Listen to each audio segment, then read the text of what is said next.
Good morning. It's a special edition of entire the series, what you can speak, the alkyl halide. ये जो आज का lecture है ये बेसिकली सेंट्रल बोर्ड के हिसाब से तो शायद उतना यूज़फुल नहीं है. ये स्पेसिफिकली कॉम्पिटिटिव एग्जामिनेशन के लिए अच्छा है. इस पर बेस्ड जो क्वेश्चंस का पैटर्न होता है थोड़ा सा वो एनालिटिकल है, तो लेक्चर मे little bit tough. I hope so. The question और the topic is not that much difficult. Topic उतना कठिन नहीं है. हो सकता है कि मैं आपको एक्सप्लेन उतना शायद अच्छे से नहीं कर पाऊँ, फिर भी कोशिश कीजिएगा समझने की. एक्चुअली होता क्या है कि अगर आप अल्काइल हैलाइड्स को देखें तो पहले मैं आपको टॉपिक क्लियर कर दूं. आज का टॉपिक होगा elimination versus substitution. Elimination versus substitution. Problem कैसे क्रिएट होगी या कैसे आपको डिस्कशन करना होगा, ये बहुत एक इंपॉर्टेंट कंसेप्ट में है. देखिए क्या होता है कि when an alkyl halide having से beta hydrogen is treated with a base means nucleophile. तो पता है ना न्यूक्लियोफाइल मतलब क्या, इलेक्ट्रॉन रिच स्पीशी है, तो वो तो लोन पेयर ऑफ इलेक्ट्रॉन्स के ऊपर है, मतलब वो लुईस बेस है. तो ऑफकोर्स हम ऐसा बोल सकते हैं ना कि कोई भी जब अल्काइल हैलाइड जिसमें बीटा हाइड्रोजन है वो किसी बेस के साथ रिएक्शन करेगा तो दो पॉसिबिलिटी बनती है, और दोनों जो होते हैं उसको बोलते हैं कॉम्पिटिटिव रिएक्शंस हैं. दोनों कॉम्पिटिटिव रिएक्शंस हैं. या तो सब्स्टिट्यूशन होगा, यानी या SN1 SN2 सब्स्टिट्यूशन रिएक्शंस होंगे. नहीं हुआ तो दूसरा फिर एलिमिनेशन का प्रोसेस है. तो क्वेश्चन है कि सब्स्टिट्यूशन कब होगा और एलिमिनेशन कब होगा. On what factors does this depends. Am I clear to you. यानी ऑफ कोर्स हम ये बोल पाएंगे ना कि which reaction undergo to competitive reactions. Of course predominantly कौन सा जो होएगा, तो ये किन बातों पर डिपेंड करता है. ये डिपेंड कुछ चीज़ों पे करता है. सबसे पहला होता है nature of alkyl halide.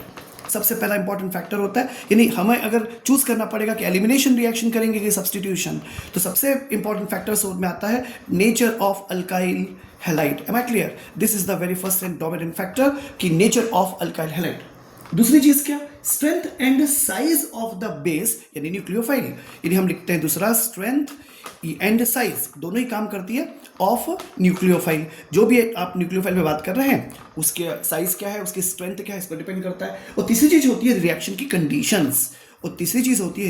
Conditions. तो ये जो तीन इंपॉर्टेंट पैरामीटर्स होते हैं ये तय करते हैं कि किसी प्रोसेस में आप सब्स्टिट्यूशन न्यूक्लियोफिलिक करेंगे या वहां पर एलिमिनेशन करेंगे जिसमें बीटा हाइड्रोजन अवेलेबल होगा.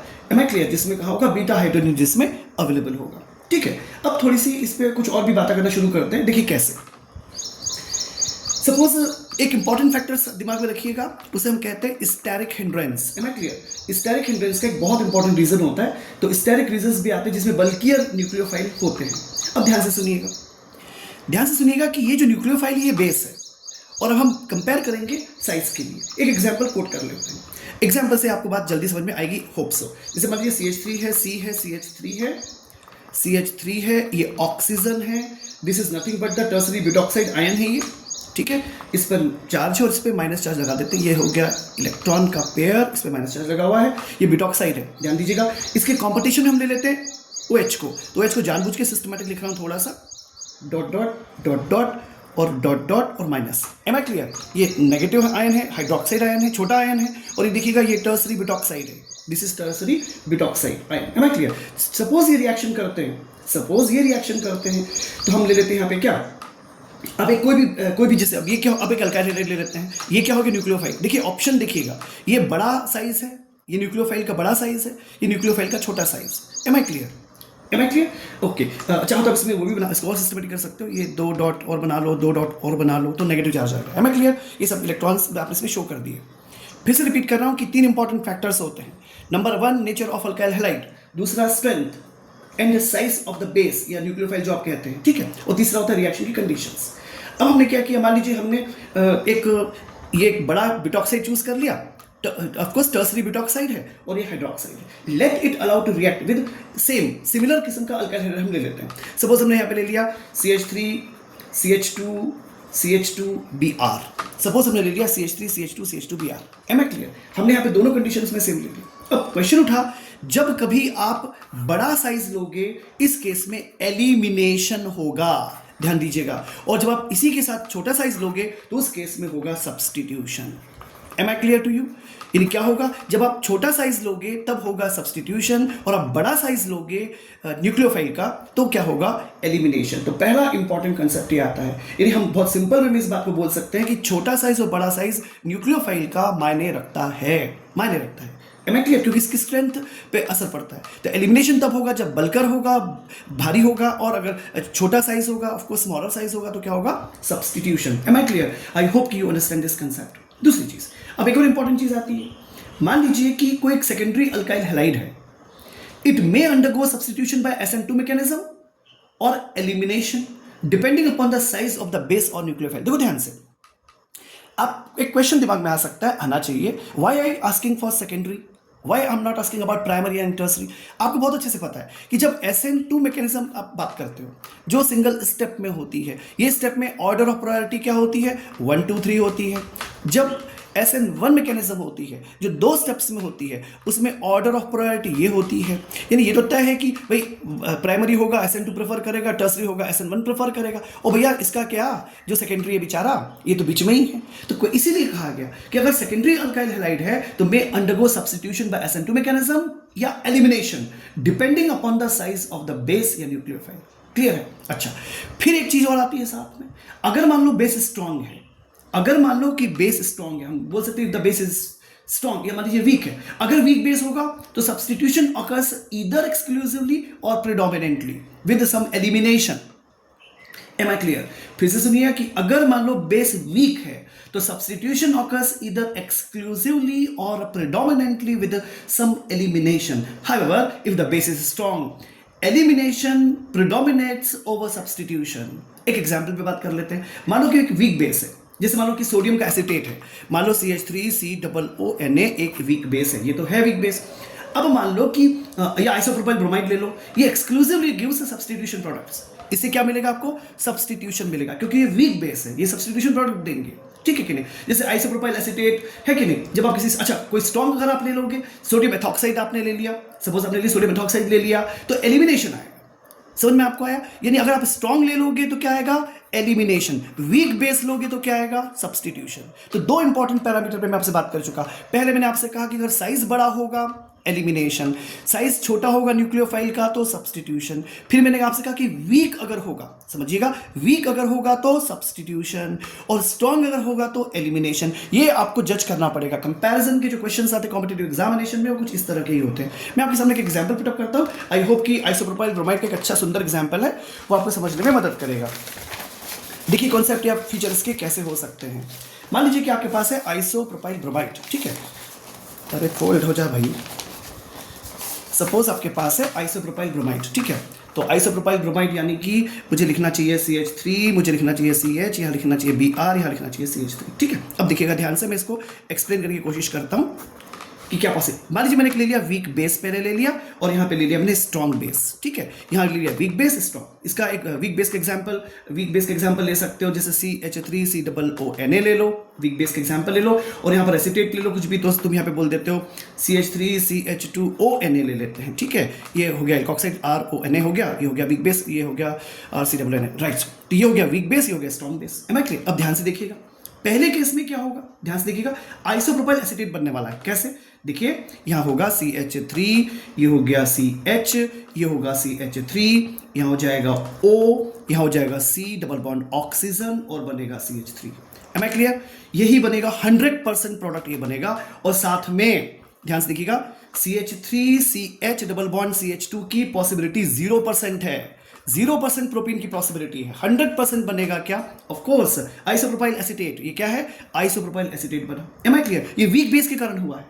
अगर आप स्ट्रॉन्ग बेस ले लेंगे इसी प्रोसेस में, तो उस केस में क्या होगा? उस केस में CH3 हो गया, ये C हो गया, ये CH3 हो गया, ये H हो जाएगा, ये O CH2 CH3 बनेगा, और प्लस बनेगा CH3CH डबल बॉन्ड CH2।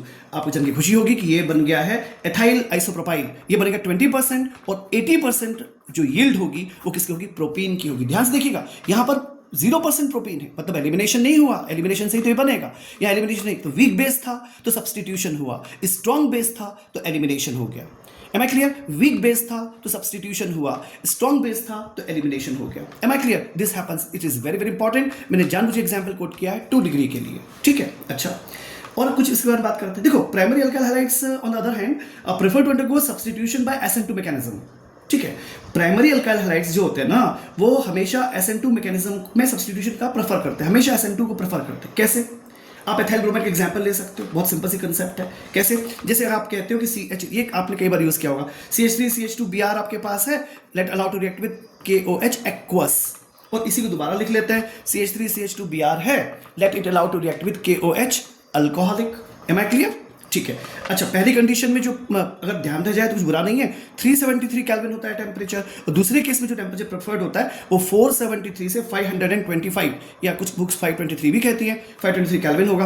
पहले केस में क्या होगा? सब्सटीट्यूशन होगा, मतलब CH3CH2OH, ठीक है, और प्लस क्या बनेगा साथ में? प्लस बनेगा KBr। Am I clear? KBr बन जाएगा यहाँ से। और दूसरे केस में क्या होगा? यहाँ बनेगा CH2 double bond CH2 plus, क्योंकि यहाँ से एलिमिनेशन हो गया, प्लस क्या हो जाएगा? KBr plus H2O। Am I clear? KBr plus H2O। तो ध्यान से देखिए, ये क्या हुआ? एक्वस, ये क्या है? अल्कोहलिक। कंडीशंस पर भी डिपेंड करता है। Am I clear? तो क्वेश्चन उठता है, अच्छा बता ऐसा क्यों है? अच्छा, primary alkyl halides can still be made to undergo elimination by using a stronger base than NaOH और KOH, even less polar solvents such as alcohol rather than the water and high temperature। ध्यान दीजिएगा। Am I clear? ये important conditions होती हैं। यानी ethyl bromide when heated with ethanoic KOH, ध्यान देना, क्योंकि C2H5O का जो आयन है ना, ये स्ट्रॉन्ग बेस है OH के कंपैरिजन में। रीजन क्या है इसके पीछे? देखो, लैंग्वेज थोड़ी टफ होगी क्योंकि ये सब सॉरी थोड़ा सा एडिशनल जानना पड़ेगा। C2H5O minus is much stronger base in comparison to OH minus, that's why it happens, इसलिए ऐसा होता है। आप इसको ऐसे स्टडी कर सकते हो कि C2H5OH is less polar than H2O, C2H5OH is less polar than H2O, ठीक है। सो ऑफकोर्स फिर एलिमिनेशन कैसे होगा, सब्स्टिट्यूशन कैसे होगा, इन बातों पर डिपेंडेबिलिटी होती है। अब लास्ट में इसको सम अप करते हैं बात को। In general, elimination reaction requires high temperature than substitution reaction.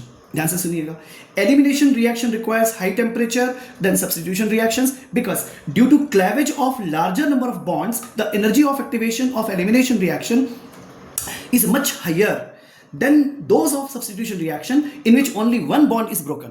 अरे यार, सब्स्टिट्यूशन में क्या है? एक बॉन्ड तोड़ना है ना और दूसरे को जोड़ना है, मतलब एक रिप्लेसमेंट ही तो है। लेकिन जब आप बात करते हो क्या एलिमिनेशन की, तो आपको ज़्यादा तोड़फोड़ करनी होती है, इसलिए तुमको ज़्यादा टेम्परेचर की दरकार होती है, ज़रूरत होती है। लास्ट में इस बात को सम अप करके कहानी को खत्म करते हैं कि CH3 है, मान लो CH3 है, मान लो CH3 है, मान लो CH3 है, मान लो, और सपोज ये Br है, डेफिनेटली टर्सरी ब्यूटाइल ब्रोमाइड है ये। अब ध्यान से देखिएगा, फिर से इस बात को कहने की कोशिश कर रहा हूँ कि यहाँ पे आपने ले लिया सपोज CH3CH2 मतलब C2H5ONA, पता है आपको ये, और यहाँ पे आपने ले लिया अल्कोहल C2H5OH लिख दिया, और यहाँ पे मैंने लिख दिया से CH3CH2OH अल्कोहल, और यहाँ लिख दिया मैंने हीट, इसको हीट कर दिया, ठीक है, हीट कर दिया इसको, ठीक है। चलो अब देखो ध्यान से, ये टर्सरी है, ध्यान रखना। अब इस केस में क्या होगा? यील्ड की कंसिस्टेंसी क्या बनती है? ये बन गया CH3, ये पता आपको स्ट्रॉन्ग है, तो CH3 होल थ्राइस हो गया 3, ये ध्यान रखना वीक बेस है, मतलब कौन सा? CH3CH2ON, ये तो स्ट्रॉन्ग कंडीशन में चल जाएगा। ON है ना, RON है, ये स्ट्रॉन्ग बेस है, ध्यान रखना, ये स्ट्रॉन्ग बेस है। तो CH3 होल थ्राइस हो गया यहाँ पे, और ये बनेगा C, और ये बनेगा OCH2CH3। लेकिन मैक्सिमम प्रोडक्ट क्या बनेगा? CH3C, यहाँ आएगा CH3 डबल बॉन्ड, क्या बनेगा? CH2। 97% ये बनेगा और 3% ये बनेगा। 2 methyl propene would be the answer, 2 methyl propene would be the answer for this case. जब ऑफकोर्स अब यहाँ पर आपने हीट के लिखा रखा है, नेचुरली यहाँ क्या होगा? CH3 होगा, और देखिएगा ध्यान से, फिर होल थ्राइस लेना पड़ेगा ना, फिर C आ जाएगा, फिर OCH2CH3, ये बनेगा 80%, ये बनेगा 80%, और थोड़ा सा बनेगा CH3CCH3 double bond CH2, approximately 20%। Am I clear? यानी such nucleophilic substitution reaction in which a solvent acts as a nucleophile. ध्यान से सुनिएगा, कुछ ऐसे रिएक्शन होते हैं जिसमें सॉल्वेंट ही बिहेव करता है न्यूक्लियोफाइल की तरह, उन्हें कहा जाता है, उसे कहा जाता है सॉल्वोलिसिस रिएक्शन। क्या बोलते हैं उसको? सॉल्वोलिसिस रिएक्शंस कहते हैं। और solvolysis of a tertiary alkyl halide occurs by SN1 mechanism, ये SN1 मैकेनिज्म को फॉलो करता है। Am I clear? I do understand कि लेक्चर थोड़ा सा डिफिकल्ट होगा, रिवाइज करेंगे इस तरह के टॉपिक को तो it will be really dam useful for your competitive examination preparation. I hope you enjoy a little. Good day please.